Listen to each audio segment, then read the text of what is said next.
There are 25 contracted players in the NBL that spent the off-season in the NBL1 South, with 8 out of 10 teams having at least one player, and Melbourne United having 7. Now that number's likely to go up with development player spots and replacement player spots, but I want to highlight a couple of the names that I think we need to look out for this season. So here's the full list here. I've included replacement players, development players, and players that are currently injured.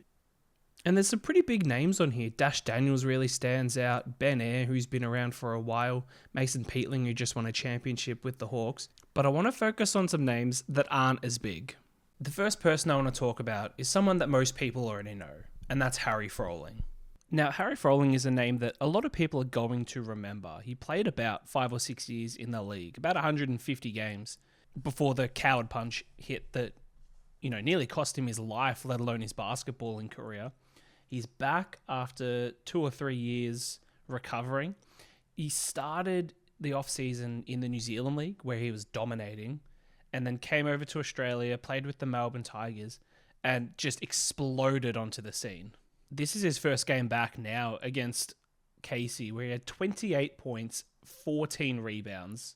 He's taking a lot more threes as well. In the regular season alone, he was 16 of 51 from 3, so not shooting the ball at elite level numbers, but he was already a threat before the coward punch. Now that he's back, he's really relishing the opportunity, taking and making a good amount to become someone that centers have to guard.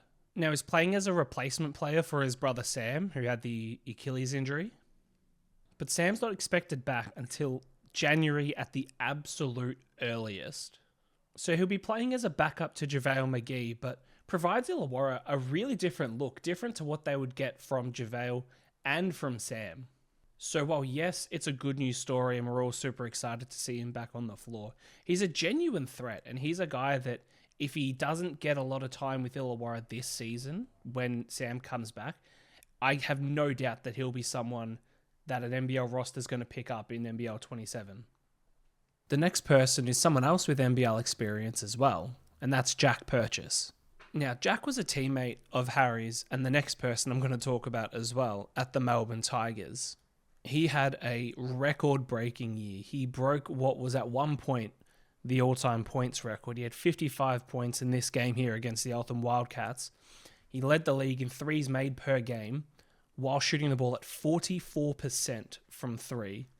He was also top 5 in blocks, averaging 1.5 blocks per game. He was last in the league in the 21-22 season, where he kind of sat at the end of the bench for the Perth Wildcats. Also had a year with Adelaide and a cup of coffee with Melbourne United, where I'm pretty sure he was a training player as well.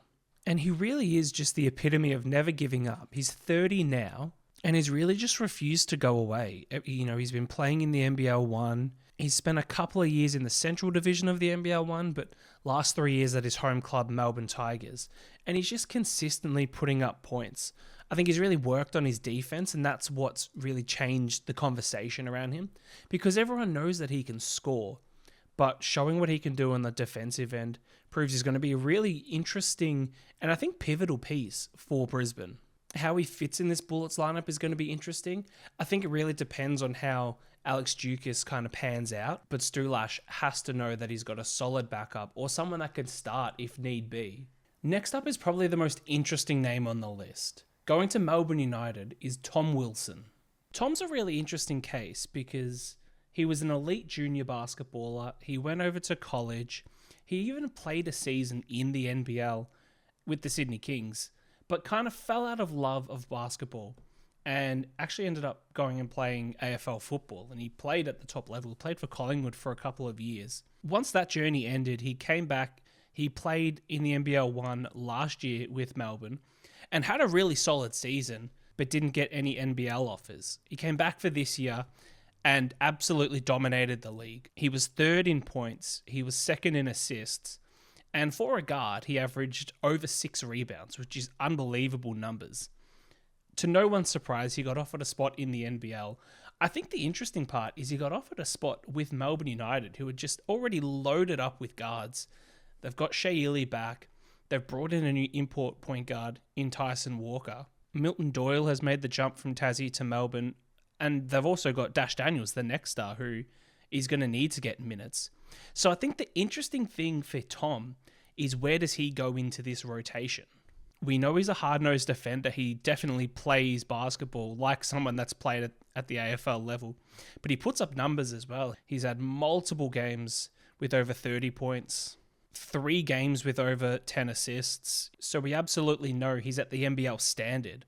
I think the interesting thing for Tom is going to be, can he knock down the 3? Because in a whole bunch of games he was struggling with that, despite taking over 10 threes in a whole bunch of games. And then can he make the most of his minutes? Because I dare say, at least at the start of the season, they might be a little bit limited. 4th on my list is someone that was in the league last year, but has moved clubs and I think is set to have a really big NBL26. It's Akech Alia. I put Akech Alia on this list not only because of the really strong NBL1 South season he had. He was in the all-first team, averaged 19 points, 8.5 rebounds, 1.4 blocks, 2.5 steals. But also, with this move to the Southeast Melbourne Phoenix, I think he fits there so well because he's versatile, he's adaptable, and he just fits perfectly with this Josh King style. He can play really good defense, which we saw in their 2 pre-games before the Blitz against Cairns and against the Phoenix. And he can guard definitely 4, definitely 5. He can slide down to the 3 if need be as well. And he's just such a versatile threat. He can knock down the 3. He shot it at about 29% during the NBL1 season. So not elite numbers, but enough that you have to guard him. But then he can use that to get to the ring. He'll get rebounds, he'll attack the glass, and he'll do all those things that makes a Josh King player perfect. Now, he did miss the Blitz for personal reasons, so we're all hoping that that doesn't interrupt the start of his NBL season. And he's going to come off the bench, but if he can come off the bench and bring energy, then he's going to be a perfect fit for this Phoenix team. And as we're about to see in this clip here, if he puts on the hard hat and goes to work, then Josh King is going to be forced to give him more minutes. The last name on the list is the only true rookie, and the person I'm the most excited to get to see a lot more of this year. From the Keilor Thunder to the Southeast Melbourne Phoenix, it's Daniel Foster. Foster's a really interesting case. Just graduated from Nevada, came straight into the NBL, and was torching it on both ends of the floor. Over 18 points, 8.5 rebounds, 4.4 assists, and 1.7 steals. He's a very big guard, nearly 200 centimeters. And as we can see here, he can play in the low block. He's not just tall, he's solid. He is a bulldog. Have a look at this clip. Takes not only any point guard, but DeMarcus Gatlin, who is a perennial defensive player of the year in the NBL1 South, in the low block. And then he realizes that he's got the mismatch, so he just makes the most of it. That's going to be really difficult for some of the opposition's guards, but more than that, what he can do on the defensive end is going to be a joy for Josh King to have in his rotation and a nightmare for oppositions. He had 7 games in the NBL1 this year where he scored more than 20 points. And in the game that I called when he played against Sandringham, he had 6 steals. And that was playing against Ben Ayre as Sandringham's starting point guard. And you don't have to take my word for it. I got to call the Southeast Melbourne Phoenix preseason game against Cairns, and we had Angus Glover on the call for us for a little bit. Here's what he had to say about Daniel Foster. Foster was almost a walking triple-double most nights. He was unbelievable. We were really, talking really about good. him before. Yeah, he was really, really good.